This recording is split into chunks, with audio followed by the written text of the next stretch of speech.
It was supposed to be just another night for Ethan Gray, his girlfriend Maya, and their friend Chris. 3 urban explorers turned paranormal YouTubers, chasing legends across the country. Their next video, The Lantern Man, Real or Fake? They had driven 12 hours from Atlanta into the deep swamps of Louisiana.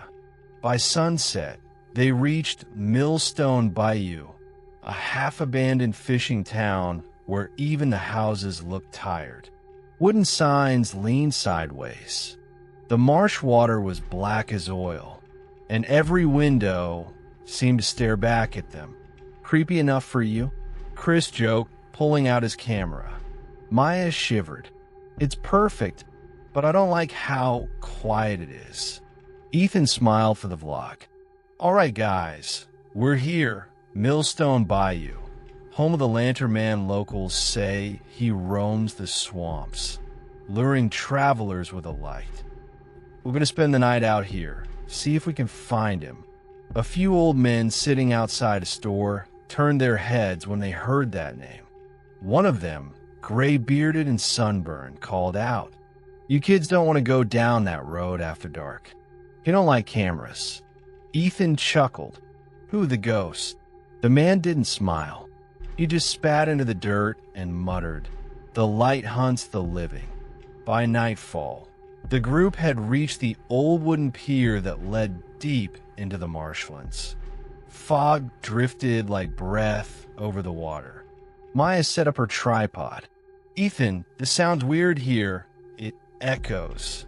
"Perfect atmosphere," he said, starting the intro. Chris rolled his eyes. "You guys actually believe some ghost walks around with a lantern?" "Come on." Ethan grinned. "You'll believe it when we catch him on tape." They followed a narrow trail of boards winding through tall reeds. The wood creaked under every step. Somewhere far off, water splashed, like something heavy slipping beneath the surface.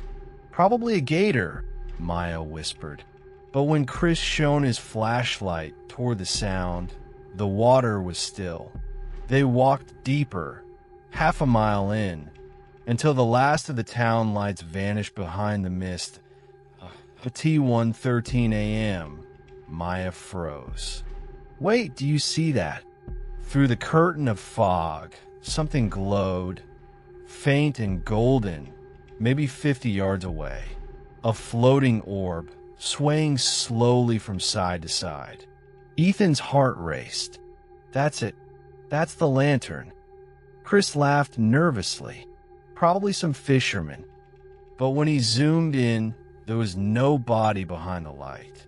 Just the glow itself, moving across the marsh as if it were searching for something. Ethan whispered, "Keep rolling." They followed it, step by careful step, the wooden boards creaking, the fog thickening. Then the light stopped, hung still for a moment, and just when Maya whispered, "Maybe it saw us," the light flared bright white and shot toward them. Chris cursed, stumbling back. "What the hell?" The light blinked out. Total darkness. Only their shaky breathing filled the air. Ethan clicked his flashlight back on. The trail behind them was gone. The fog had shifted, heavy and low, swallowing the path completely. Okay, we just retraced our steps," Ethan said. But the boards creaked differently now, hollow, uneven, like they'd changed places. Maya clutched his arm. "Ethan, look. Footprints. Wet, bare footprints glistening on the planks ahead. Each one fresh. And beside them, a trail of water dripping as though someone had just walked out of the bayou." Chris whispered, "Tell me that's not part of your script." Ethan shook his head. Then, from somewhere in the fog, came a man's voice, distant but clear. "Turn back before the light finds you." Maya gasped. "Did you hear that?" Ethan pointed the mic forward. "Hello, who's there?" The voice didn't answer, only the sound of gentle splashing, footsteps on water. Growing closer, the fog began to shimmer. A dim glow rose behind it. Not one light, but many, like reflections on moving water. Then, out of the mist, a figure appeared. A tall man in a drenched, torn coat, his face hidden beneath a fisherman's hat. In his hand, a rusted lantern burning a cold blue flame. The light didn't flicker. It pulsed like it was breathing. Ethan whispered, "Are you seeing this?" Chris kept filming, trembling. It's not possible." The figure tilted his head, the lantern swinging. And for just a second, the light hit his face, revealing hollow, black sockets where eyes should have been. Maya screamed. The figure's mouth opened, water poured out. Then the lantern light went out. "Run!" Ethan shouted. They bolted down the path, boards snapping under their boots. The fog twisted like hands reaching out. Behind them, the lantern reappeared, now closer, chasing them, hovering at shoulder height. Every few seconds it blinked, and every time it blinked, it was nearer. Chris turned his camera behind him, panting. "It's right there. It's flying.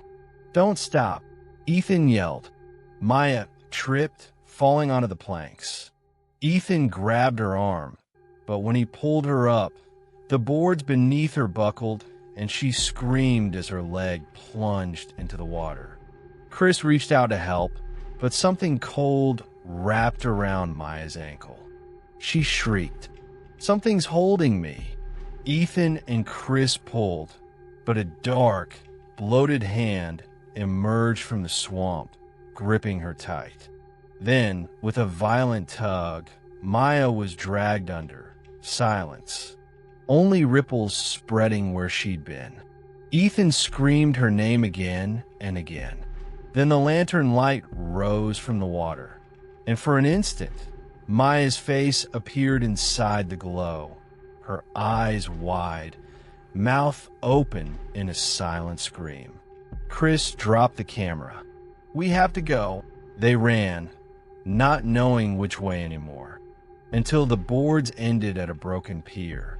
Beyond that, only dark water. The light followed, slow and deliberate, hovering a few feet above the surface. Ethan's voice cracked. "What do you want from us?" The figure stepped out of the fog again, closer this time, and in a voice that echoed like water through wood, it said, "I carry the life of the drowned, and now you carry it too." The lantern burst into flame. The next morning, locals found an abandoned car near the swamp. Inside were Ethan's notes and Chris's camera, soaked but intact. The footage lasted 12 minutes.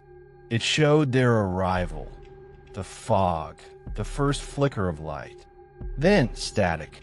But in the final seconds, the lens caught something, the reflection of a lantern glowing from beneath the water, and 3 silhouettes walking slowly into the fog. They never found Ethan, Maya, or Chris. The police called it an accident, said the swamp took them. But locals still see the light moving across Millstone Bayou on quiet nights. Sometimes it's 1 lantern, sometimes 3, and if you ever hear a whisper telling you to turn back, do yourself a favor. Don't look for the light, because in Millstone Bayou, the light is already looking for you.